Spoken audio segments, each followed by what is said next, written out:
बिस्मिल्लाहिर्रहमानिर्रहीम। अस्सलाम वालेकुम स्टूडेंट्स, उम्मीद है आप खैरियत से होंगे। आज की वीडियो में हम class 9 maths Punjab text book board chapter number 7 की रिव्यू एक्सरसाइज को स्टार्ट करने जा रहे हैं। स्टूडेंट्स, रिव्यू एक्सरसाइज में हम वो सारे बेसिक कॉन्सेप्ट्स पढ़ते हैं जो हमने पूरे चैप्टर में पढ़े होते हैं। यहाँ पे भी हम कुछ ऐसा ही करेंगे। इसके साथ साथ जैसा कि आप जानते हैं कि क्वेश्चन नंबर 1 बेस्ड है MCQs के ऊपर, उसको हम सेपरेट से करने की कोशिश करेंगे। अब आते हैं क्वेश्चन नंबर 2 की तरफ, यानी कि सोल्यूशन वाले क्वेश्चंस की तरफ। आपने वो सारे बेसिक कॉन्सेप्ट्स जहन में रखने हैं जो हमने पूरे चैप्टर में पढ़े हुए हैं। अब जैसा कि यहाँ पे क्या है, find the distance between two points, दो पॉइंट्स के बीच में डिस्टेंस हमने फाइंड करना है ऑन अ कोऑर्डिनेट प्लेन, यानी कि एक कोऑर्डिनेट प्लेन के ऊपर। अब कोऑर्डिनेट प्लेन कौन सा होता है, हमने पढ़ा हुआ है x1 y1 x2 y2, ये वाला। अब यहाँ पे जैसे दो पॉइंट्स हैं A से लेके B तक, ये A है ये B है।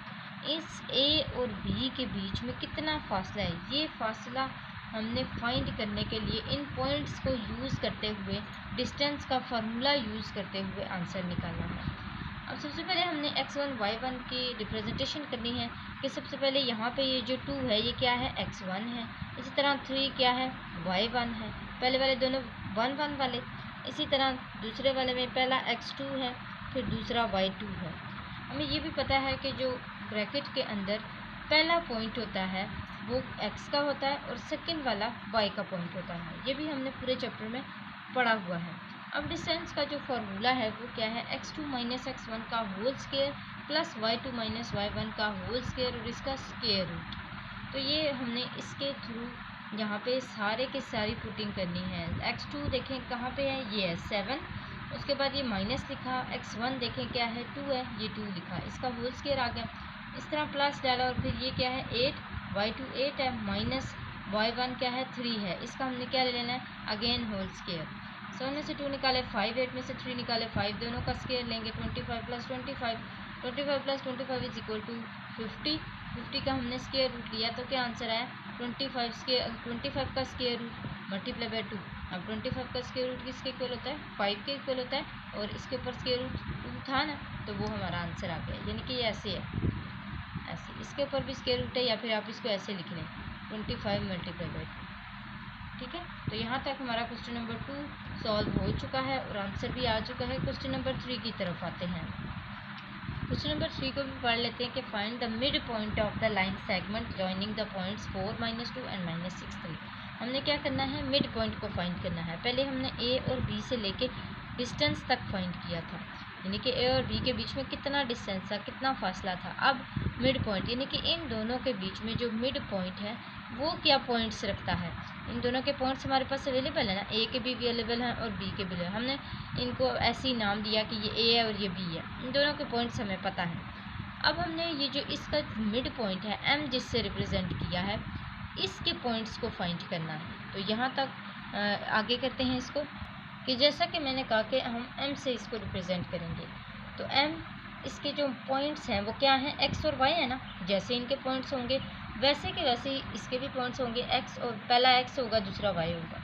अब उस x और y को फाइंड करने के लिए और मिड पॉइंट को निकालने के लिए जो फार्मूला यूज़ किया जाता है वो क्या होता है, x1 plus x2 divided by 2, फिर comma y1 plus y2 divided by. यही फार्मूला यूज़ करके हमने यहाँ पे पुटिंग करनी है पीछे से पॉइंट्स देख के। तो ये क्या आ जाएगा, 4 - 6 divided by 2 -2 plus 3 divide by 2, इनको आपस में प्लस माइनस करें, ये आ जाएगा -2 डिवाइड बाई 2, 2 1 टाइम 2 1 टाइम 2।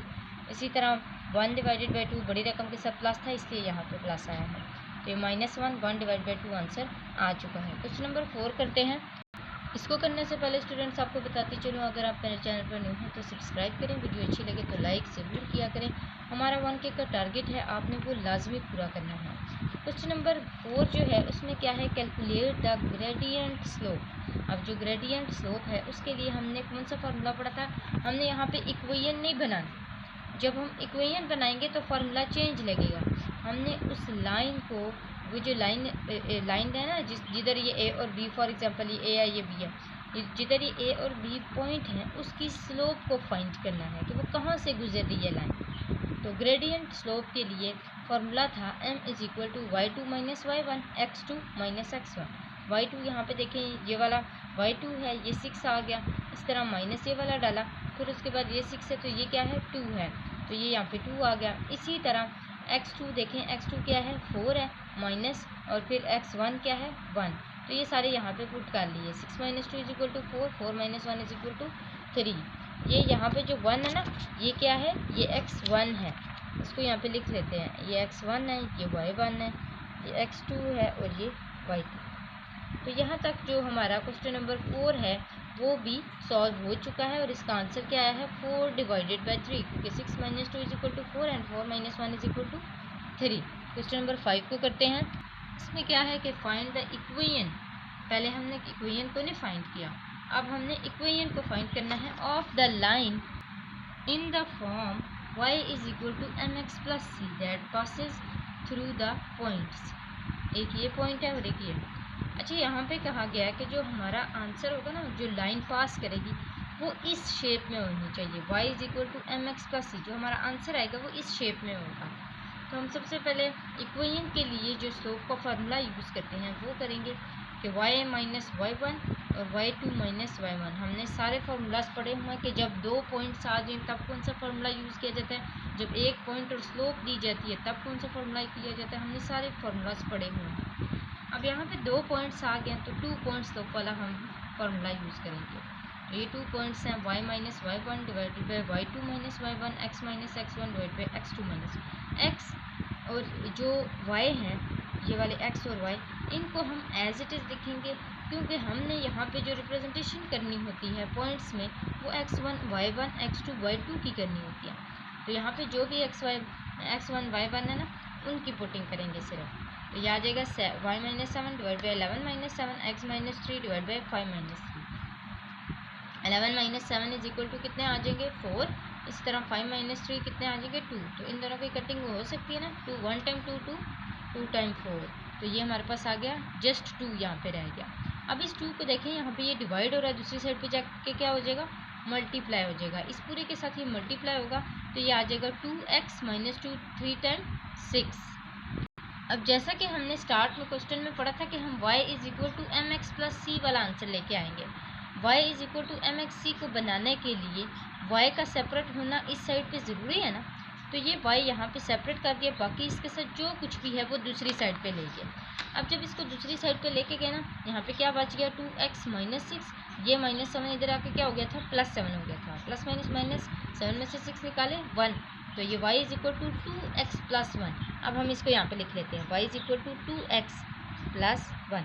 अब यहाँ पे आप देखें कि आपके पास m यानी कि जो स्लोप है वो 2 आती है और जो c है वो आपके पास क्या आता है 1। तो ये दो चीज़ें देखें आपके पास आ चुकी हैं, m भी और c भी। नेक्स्ट क्वेश्चन नंबर 6 है कि इफ़ 2 लाइन्स आर पैरेलल, अगर 2 लाइन्स पैरेलल हों and 1 line has a gradient of 2 / 3, और एक जो लाइन है उसका ग्रेडियंट यानी कि उसकी जो स्लोप है, ग्रेडियंट वही होती है ना जो स्लोप को कहा जाता है, 2 नेम होते हैं स्लोप के, एक ग्रेडियंट एक स्लोप। ग्रेडियंट ऑफ 2 / 3, उसकी स्लोप क्या है 2 / 3 है। What is the gradient of other line, दूसरी लाइन का क्या ग्रेडियंट होगा, क्या स्लोप होगी। आपने पढ़ा हुआ है कि जो पैरेलल होता है वो इक्वल होता है एक दूसरे के, यानी कि m1 इक्वल होता है m2 के। अगर एक स्लोप, एक की कोई भी स्लोप है, फॉर एग्जांपल 2 स्लोप है, तो दूसरे की स्लोप भी 2 ही होगी पैरेलल के अंदर। लेकिन जो परपेंडिकुलर है उसके अंदर हमने पढ़ा था कि हम m1 को m2 से मल्टीप्लाई करेंगे तो हमारा आंसर क्या आना चाहिए -1 आना चाहिए। इसके इक्वल हम करके इसकी स्लोप फाइंड करेंगे, और पैरेलल में हम दोनों को इक्वल करते हैं, यानी कि जो m1 होगा वही m2 भी होगा। तो यहाँ पे जो फर्स्ट लाइन की स्लोप है वही सेकंड लाइन की स्लोप होगी। ग्रेडियंट में आपने कंफ्यूज नहीं होना, ग्रेडियंट असल में स्लोप को ही कहा गया है। आपने पिछले क्वेश्चन में भी देखा होगा ग्रेडियंट के आगे ब्रैकेट में स्लोप डाला हुआ था, इसका मतलब ये है कि ये जो ग्रेडियंट है ना इसको स्लोप भी कहा जाता है। तो ये हमारे पास क्वेश्चन नंबर 6 सॉल्व हो गया। छोटा सा कि second line will have the same gradient, कि सेकंड लाइन जो है उसके ऊपर भी वही स्लोप होगा जो फर्स्ट लाइन के ऊपर था।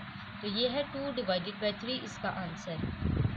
अब क्वेश्चन नंबर 7 से जो क्वेश्चन हैं वो हमारे पास स्टेटमेंट्स वाले स्टार्ट हो गए हैं। आपने इसको पहले समझ लेना है कि an airplane needs to fly, एक एरोप्लेन को उड़ने की ज़रूरत है, वो उड़ना चाहता है। फ्रॉम सिटी ए, एक सिटी से, टू कोऑर्डिनेट, उसका जो कोऑर्डिनेट है वो क्या है 12 और 5, उसके ये पॉइंट्स हैं। टू सिटी बी तक उसके कोऑर्डिनेट क्या हैं 8 और -4। वो कहते हैं कि एक एरोप्लेन उड़ना चाहता है, वो एक सिटी यानी कि ए वाले सिटी से दूसरे सिटी की तरफ उड़ना चाहता है। Calculate the straight line distance between these two cities. आपने क्या करना है कि जो सिटी ए है ना और सिटी बी है उसके बीच का डिस्टेंस फाइंड करना है कि वो कितना डिस्टेंस कवर कर रहा है। तो यहाँ पे आप देख सकते हैं मैंने डिस्टेंस का फार्मूला यूज़ किया है, d is equal to x2 - x1 का whole square plus y2 - y1 का होल स्क्वायर। सारे पुटिंग की तो ये मेरे पास आंसर आ गया 16 + 81 और 4 टाइम्स 16 होता है। ये जो माइनस है ये पॉजिटिव हो गया। क्यों पॉजिटिव है? क्योंकि जो इसकी पावर है वो क्या है, वो इवन है।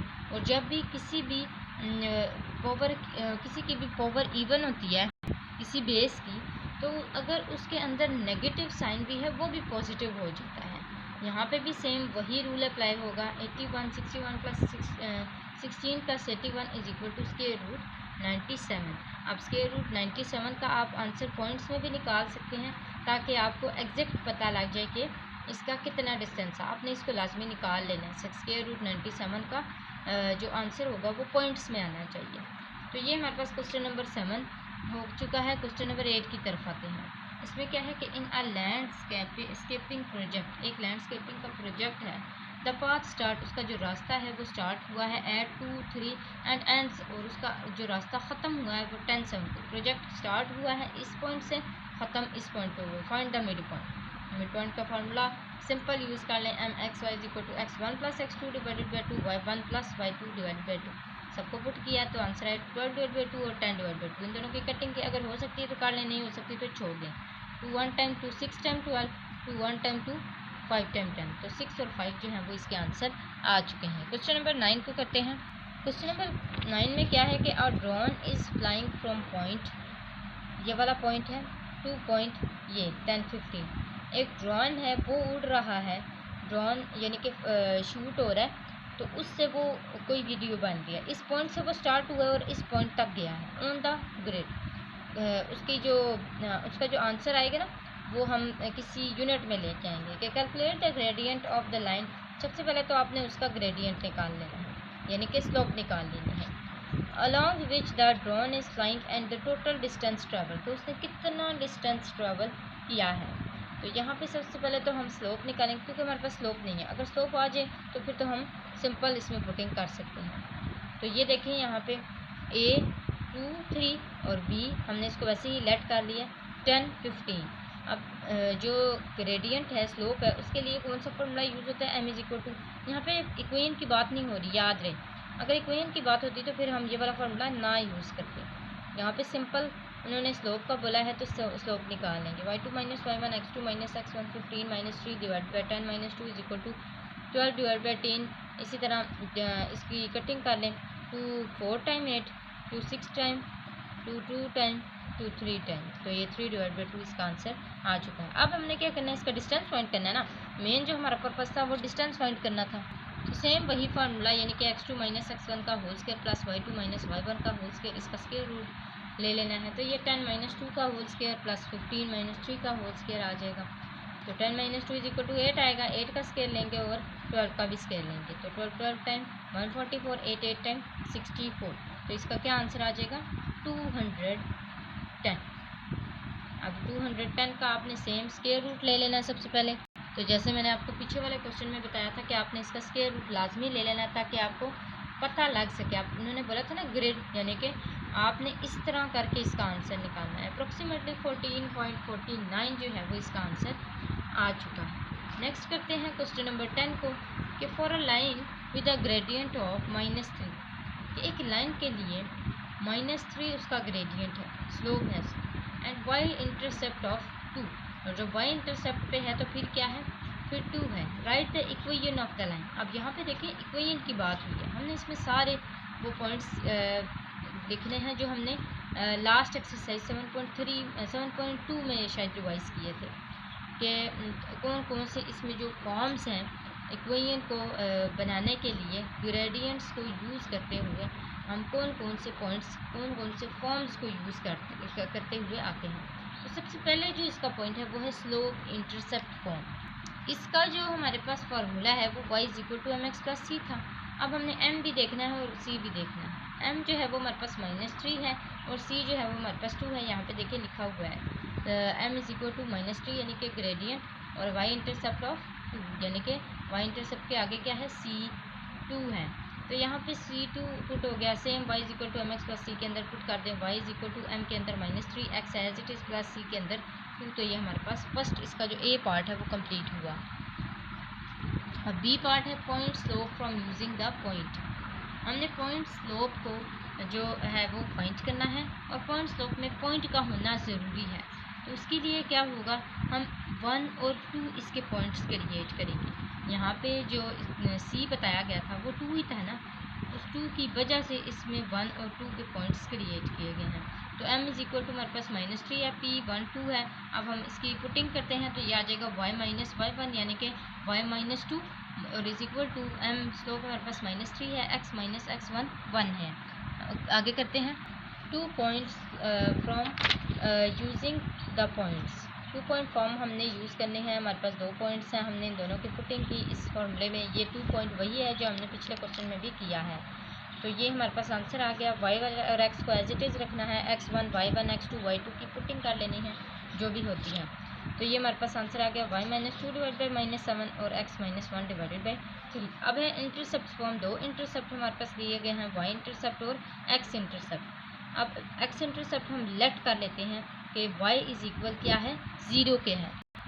अब हमने x को फाइंड करने के लिए क्या कर लेना है कि जहाँ पे y है वहाँ पे 0 पुट कर लें। जब 0 पुट हो जाएगा तो ये -3x + 2 रह जाएगा।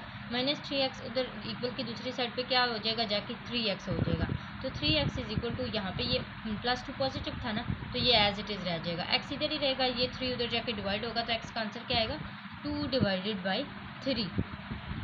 अब इंटरसेप्ट का जो असल फार्मूला था वो ये था ना, x/a और y/d = 1। अब x की वैल्यू भी हमने निकाली है और y की वैल्यू भी हमने निकाली हुई है। y की जो वैल्यू है वो क्या थी 2 थी, y इंटरसेप्ट = 2 थी और जो x का जो हमने आंसर निकाला था 2/3 वो हमने यहाँ पे पुट कर देना है = 1 एज इट इज़ रह जाएगा। सिमेट्रिक फॉर्म का क्या फार्मूला होता है, x - x1 और y - y1 = r। ये cos थीटा है, ठीक है, यहाँ पे आता है cos थीटा। अब हमने क्या करना है, या cos अल्फ़ा, आपने जो भी यहाँ पे लिखना है। तो cos अल्फ़ा को फाइंड करने के लिए सबसे पहले हमने ax + b y + c = 0 करना है। c हमारे पास है, a भी हमारे पास है। हमने यहाँ पे इसकी पुटिंग कर लेना है। x - x1 देखें क्या है -2/3 है, तो -2/3 पुट होगा। ऐसे ना आप इसको लिखें, ये वाला यहाँ से लिखें -2/3 लिख लें। यहाँ पे पुटिंग करें a की भी और b की भी। a क्या है आपके पास 3 है और b क्या है -2 है। तो a आपके पास 3 हो गया, ये यहाँ पे आ गया, और b जो है वो आपके पास b यहाँ पे क्या है कुछ भी नहीं, इसका मतलब है 1 है, तो ये 1 है। c आपके पास -2 है। तो a और b की पुटिंग की 1² और 3 का स्क्वायर, ये हमारे पास आ गया 1 का स्क्वायर + 3 का स्क्वायर = 10, तो √10 आ गया। तो ये हमारे पास आ गया y/3 /√10 = r।